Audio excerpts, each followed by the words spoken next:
মসজিদের ওই পালকিখানা আসবে সবার দাঁড়ি সবার জানা। মসজিদের ওই পালকিখানা আসবে সবার দাঁড়ি সবার জানা। ভোরের পাতার গরম পানি শেষ গোসল দিবে তাও জানা।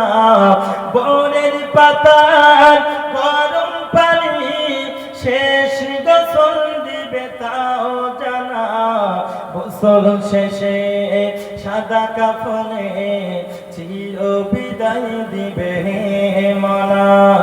গোসল শেষে সাদা কাফনে চির বিদায় দিবে মনা। কবরের আযাব কত কঠিন সইতে আমি পারিব না। মৃত্যু যন্ত্রণা কত কঠিন সইতে আমি পারিব না। ও গো দয়াময় হে রহিম, চাই যে তোমার শুধু করুণা। কবরের আযাব কত কঠিন সইতে আমি পারিব না। মৃত্যু যন্ত্রণা কত কঠিন সইতে আমি পারিব না।